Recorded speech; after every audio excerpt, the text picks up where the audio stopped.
Les services secrets ont-ils volontairement laissé Donald Trump se faire tirer dessus? Pourquoi tant de similitudes avec l'assassinat de JFK? Et d'ailleurs, JFK, complot ou pas complot? Vous saurez tout et plus encore dans ces 5 faits mystérieux sur l'assassinat de JFK. Je suis Monsieur Sam, vous êtes sur une chaîne d'esprit critique. Curieuses et curieux, bonjour.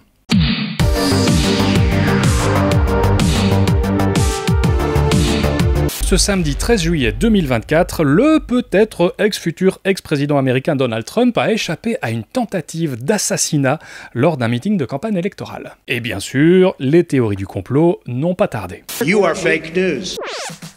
Il y a 2 possibilités pour expliquer la fusillade de Donald Trump aujourd'hui. Soit premièrement, il s'agit d'un événement réel avec un vrai tireur utilisant de vraies balles. You guys actually believe this was a failure in intelligence? Vous avez en vert, c'est les services secrets. En rouge, vous avez le tireur. Et le point sciant, c'est où était Donald Trump. Vous êtes en train de me dire que les services secrets ont laissé toute la zone coordonnée en bleu, là? Sans aucune surveillance, là. Il n'y avait aucun garde de sécurité, il n'y avait aucun gars avec des lunettes fumées. L'autre possibilité que nous devons toujours envisager est que la fusillade n'était pas réelle, mais un événement sous faux drapeau et simulé pour le théâtre politique. And let me tell you something.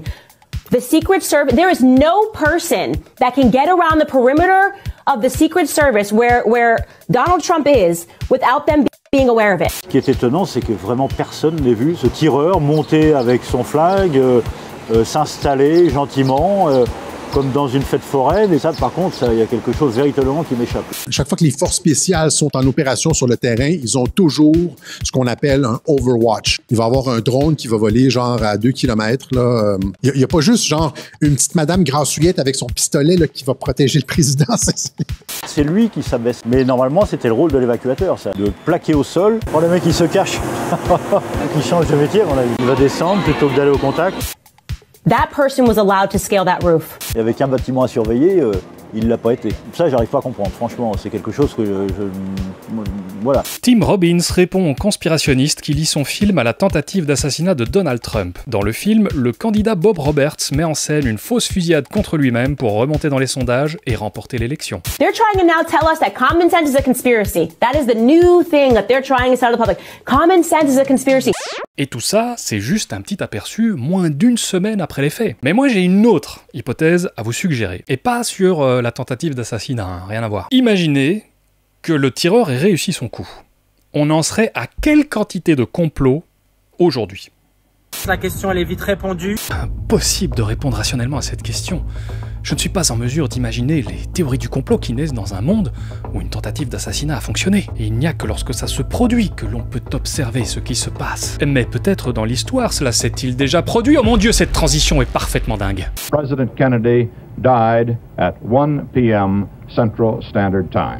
22 novembre 1963, Dallas, États-Unis, John Fitzgerald Kennedy, le président des États-Unis, est mortellement blessé par un tir qui l'atteint en pleine tête, alors qu'il se déplace en convoi présidentiel parmi la foule. 1h30 après la fusillade, Lee Harvey Oswald est arrêté, mais pour un autre meurtre qu'il vient de commettre sur un policier. Et il est rapidement identifié comme étant un employé du bureau de dépôt de livres d'où a été tiré le coup de feu depuis le 5e étage, là où, pour ne rien gâcher, un fusil à lunettes lui appartenant est retrouvé. 2 jours plus tard, lors de son transfert à la prison de Dallas, Oswald est à son tour assassiné par Jack Ruby, un simple propriétaire de nightclub. La commission Warren est créée pour enquêter sur l'affaire et ses conclusions sont ce que je viens de vous dire. Bon ben voilà, c'est la version officielle, elle se tient, merci bisous. Sauf que...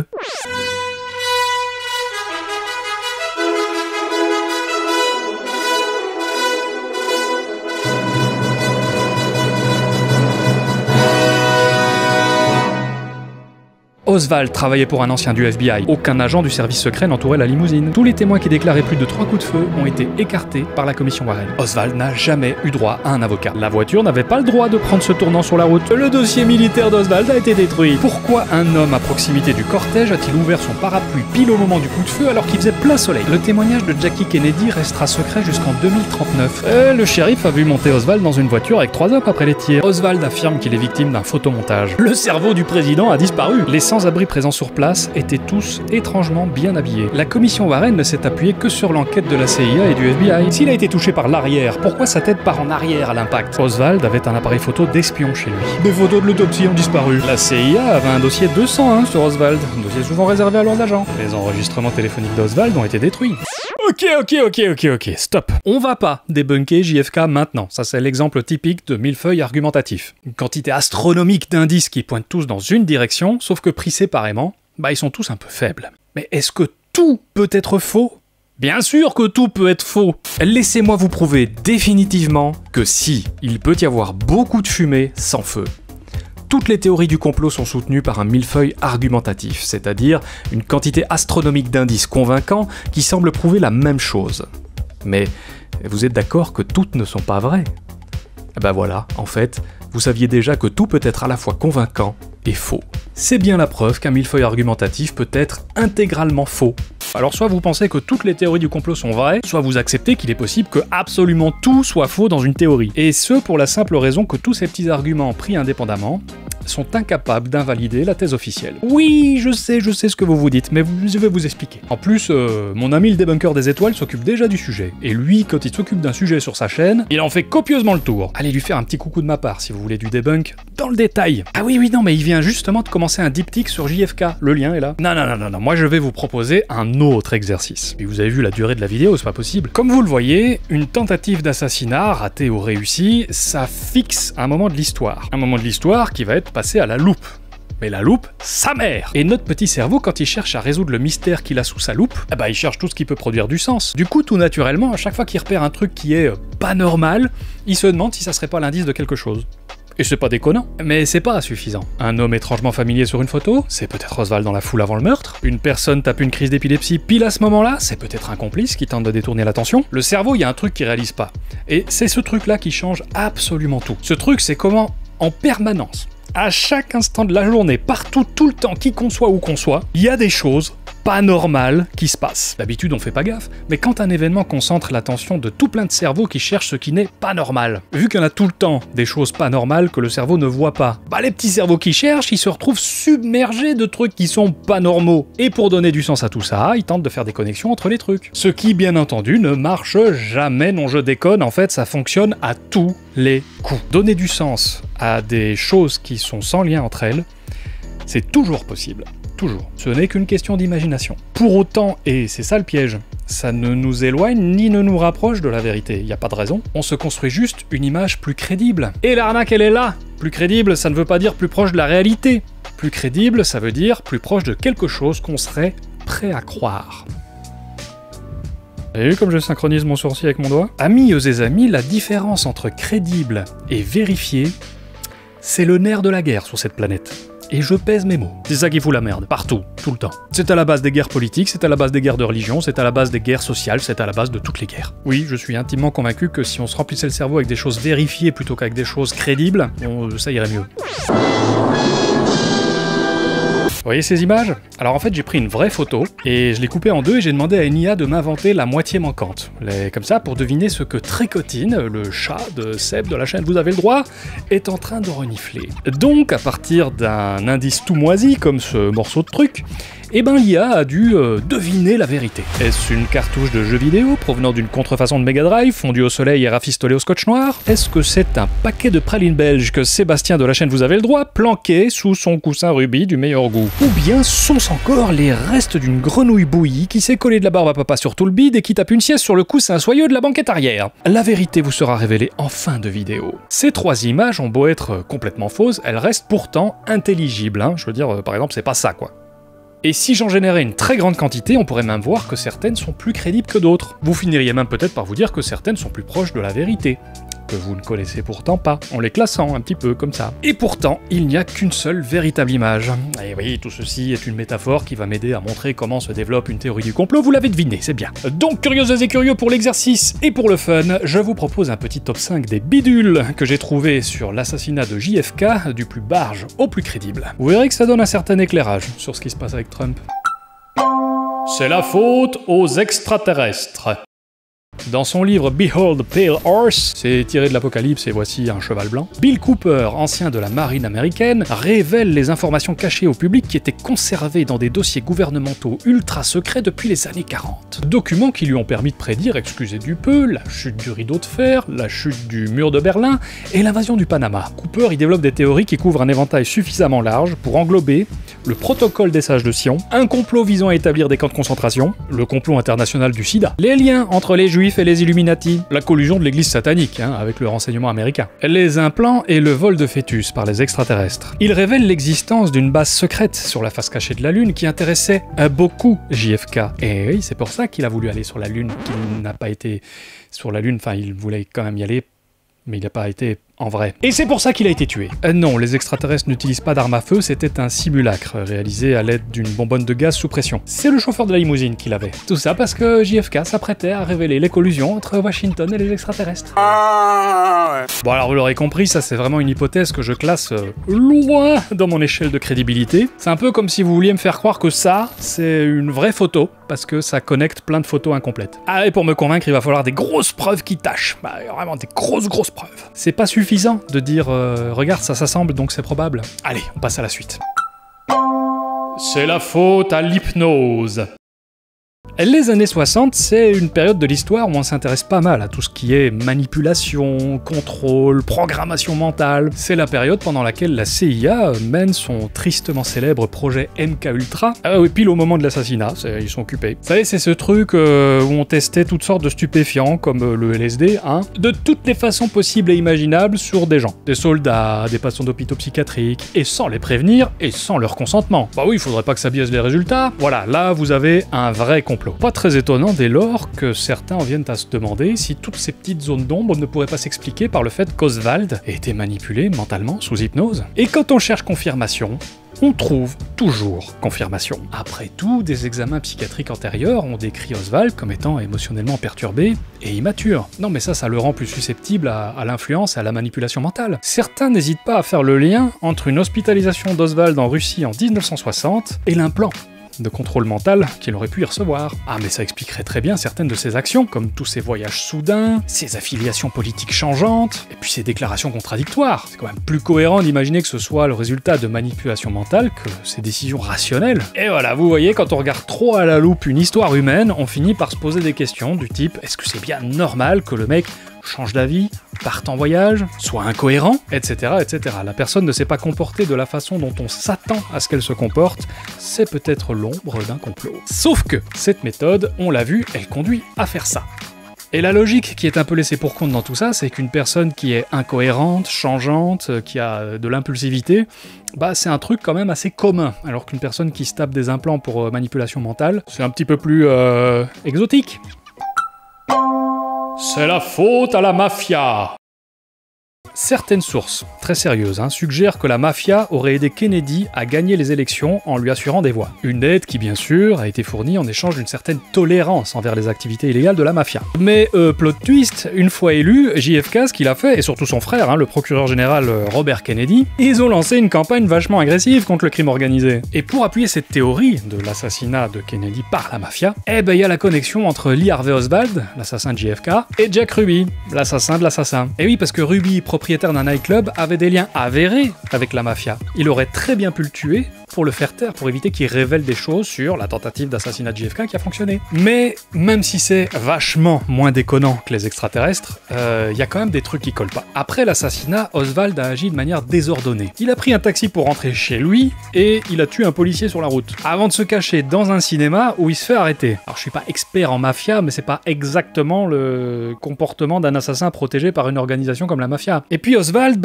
c'est un ancien Marines, avec une histoire en Union soviétique et des tendances marxistes. C'est pas le candidat idéal pour tuer JFK. Je veux dire, moi je suis à la mafia, je cherche le candidat idéal pour tuer JFK, je pense pas à Oswald. Alors, on peut toujours inventer des pièces pour que ça colle mieux. On peut s'imaginer, par exemple, que c'est précisément ce que la mafia voulait qu'on pense. Mais cet argument, il fonctionne pour absolument tout justifier. C'est plus un argument. Et même si ça rend le tableau un peu plus crédible, c'est surtout un cache-misère. C'est la faute à la balle magique. Alors celle-là, c'est ma petite préférée. Je me souviens du film JFK d'Oliver Stone, qui est une fiction, hein. Il y a des personnages inventés dedans et tout, bon voilà. Et particulièrement de la scène de la balle magique, qui m'avait marqué. Je vous fais un petit contexte avant de vous mettre l'extrait. D'après la commission Warren, ça c'est la thèse officielle, hein, je vous rappelle, la balle aurait eu une trajectoire complètement improbable. La balle magique entre dans le dos du président selon un angle de 17 degrés vers le bas. Puis elle se met à remonter, de façon à sortir du corps de Kennedy par l'avant du cou. Blessure numéro 2. Là, elle va attendre 1 seconde 6, sans doute suspendue en l'air, avant de tourner à droite, puis à gauche, à droite, puis à gauche, et continue sa course en entrant dans le corps de Connally par l'aisselle droite. Blessure numéro 3. Ensuite, la balle redescend, selon un angle de 27 degrés, brisant au passage la 5e côte de Connally. Et elle ressort par le côté droit de la poitrine. Blessure numéro 4. La balle, alors, vire à droite et repénètre dans le corps de Connally par son poignet droit. Blessure numéro 5. En lui brisant le radius, la balle ressort ensuite de son poignet. Blessure numéro 6. Effectue un spectaculaire demi-tour et va se loger dans la cuisse gauche de Connally. Et effectivement, quand je refais le schéma de mon côté, je trouve cette trajectoire qui n'est pas normale. Et donc, c'est sûr, il y a un truc pas normal qui s'est produit. Alors là, ici, on va faire une espèce de transfert de pas normalité. C'est-à-dire qu'on va prendre un truc qui est pas normal et on va le remplacer par un autre truc pas normal, mais qui fait qu'au final, non, ça va, il n'y a rien à voir. Si on déplaçait le pas normal de la trajectoire par le pas normal de la façon dont les gens sont mis dans une voiture, c'est-à-dire pas de façon rectiligne, symétrique, alignée, parfaite. Oui, je sais, la symétrie n'a rien à voir là-dedans, mais bon. Et voilà, comme quoi souvent, la vérité est ailleurs. C'est la faute à le second tireur. C'est l'hypothèse alternative la plus crédible selon moi, au point que je suis bien en peine de totalement la débunker. Bon, vous l'aurez compris, selon cette hypothèse, Lee Harvey Oswald n'aurait pas agi seul. Tout d'abord, des témoins ont rapporté avoir entendu des coups de feu qui venaient pas du bâtiment derrière, mais d'une colline, une petite butte d'herbe plutôt devant. Alors, on pourrait rétorquer que c'est tout à fait normal d'avoir des effets d'écho dans ce genre de situation. Mais l'histoire ne s'arrête pas là, vous en doutez. La version officielle de l'assassinat de JFK, ce n'est pas que le rapport de la commission Warren. C'est en réalité plusieurs enquêtes d'envergure qui ont été menées sur des dizaines d'années, précisément par des gens qui n'étaient pas satisfaits du rapport de la commission Warren, donc des gens qui ne croyaient pas la version officielle. Parmi celles-ci, l'enquête qui est probablement la plus complète et la plus rigoureuse est l'enquête qu'on appelle HSCA, quand même une enquête qui a été créée par la Chambre des représentants des États-Unis, autant vous dire qu'on est loin des histoires de base sur la face cachée de la Lune. L'enquête HSCA, disais-je, arrive pratiquement aux mêmes conclusions que la commission Warren, alors qu'elle voulait la démonter. Pratiquement. Ouais, il y a un petit détail qui est un peu différent. L'analyse d'une bande audio qui laisserait entendre 4 coups de feu et non 3. Or, s'il y a eu 4 coups de feu, c'est absolument certain, ça ne peut pas être Oswald seul. C'est certain pour tout un tas de raisons, le temps de rechargement de l'arme, les douilles retrouvées, enfin je vous fais pas un tableau, mais c'est certain. 4 coups égale deuxième tireur. Alors j'aurais pu finir cette vidéo en vous expliquant, comme on le faisait jusqu'à l'année passée, que la bande audio en question n'est pas à proprement parler un enregistrement audio, on essaye plutôt de détecter une espèce de choc. Il y a eu surimpression de 2 enregistrements sur cette bande, il y a d'autres hypothèses qui permettent d'expliquer ce qu'on identifie comme étant des coups de feu, mais tout ça, ce serait sans compter sur la salle de traumatologie numéro 1. Celle-là même dans laquelle des médecins ont essayé de soigner JFK ce jour fatidique de 1963. Cette salle a réuni 7 médecins qui sont encore en vie aujourd'hui et qui ont vu le président mourir sous leurs yeux. Ce qu'ils racontent tous les 7, c'est un peu problématique. Ils prétendent que les blessures du président ont été faites de face et non pas de dos, là où était Oswald. Et qu'est-ce qu'il y avait en face du président au même moment? La butte d'herbe d'où on a entendu les coups de feu. Il y a même qui disent qu'ils ont vu de la fumée. Et là, curieux, je m'arrête. Je suis certain qu'on va trouver des choses à redire sur ces témoignages. Et je m'arrête pas parce que ça colle pas, hein. Ah non, ça colle parfaitement bien. Et je vais même vous dire, si demain on m'annonce qu'il y avait un second tireur, ça m'impressionnera pas. Non, là je m'arrête pour autre chose. Les rapports officiels présentent une hypothèse. Et ma logique à moi, c'est pas de m'imaginer que je vais pouvoir découvrir la vérité vraie. C'est pas possible. Ma logique à moi, c'est de me demander quelle hypothèse je dois favoriser. Quelle est la plus parcimonieuse, la plus économe en mystère supplémentaire. Et là, je suis désolé, mais la thèse officielle, tant qu'aucune autre preuve ne l'invalide, elle, j'ai pas de raison rationnelle de considérer qu'elle est pas celle à privilégier. Et là, je suis désolé, mais le second tireur ne me sert à rien. Il n'explique rien de plus, rien de moins, il ajoute du mystère. Mais vous l'aurez compris, je ne jette pas l'hypothèse pour autant. Je la garde. Et si un jour il y a un élément un peu plus concret qui vient l'appuyer, elle passera devant.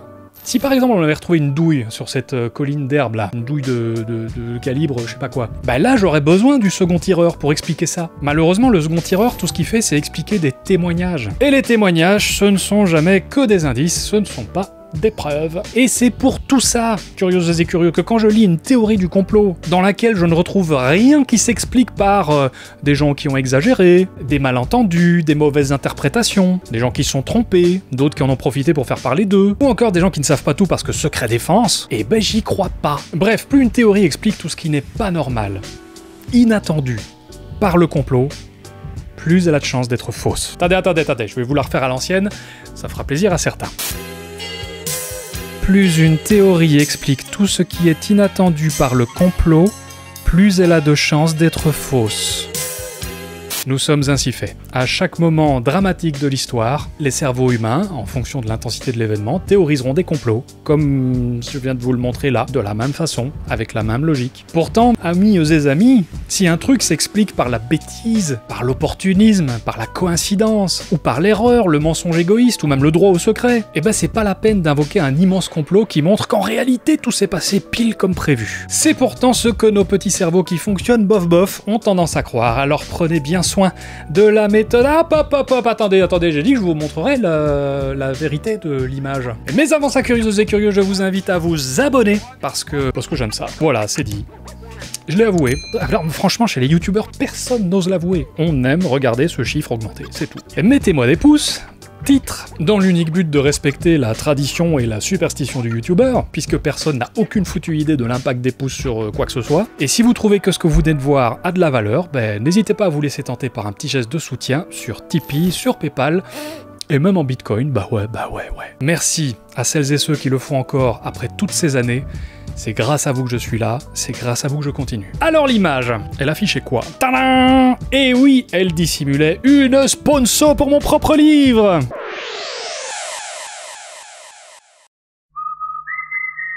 Tisch, t'aimes bien ne pas te faire avoir par de l'eugenout? Ah bah toi aussi tu peux le faire de dire esprit critique. Te fais comme moi. Avant j'étais complotiste, mais maintenant je connais tous les astuces, comme ça je crois plus des omnusels de rats. Avec Monsieur Sam, tu vas une fois bien rigoler et bien te cultiver ton balkescope. Et si tu prends le livre maintenant, tu peux profiter d'une réduction de 10% sur toutes les pinches de la place du jeu de balle. Bah faut demander gentiment, parce que j'ai pas prévenu encore. Allez, tous avec Stouve! On achète le livre de Monsieur Sam dans la description parce que c'est le livre de tes vacances, vieux. Que tu vas emmener partout, comme ça tu fais plein de petits sujets de conversation que tu auras l'air libre comme tout. Et paye! Ça c'est une fois bien pour draguer le mail. Ou le paye, tu dragues ce que tu veux, vieux. Dans la description, Monsieur Sam.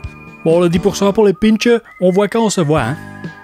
Ah, merci Stouff, j'avais besoin de ma petite dose. Je t'avais pas vu pendant toute la vidéo, j'étais inquiet. Ce petit bouquin, qui est un bon succès de vente, et je vous en remercie, vous permettra de passer un bon moment en vous présentant plein de trucs amusants sur les pièges de la pensée. De quoi vraiment bien prendre soin de la méthode avec laquelle on se met des trucs dans le balkescope.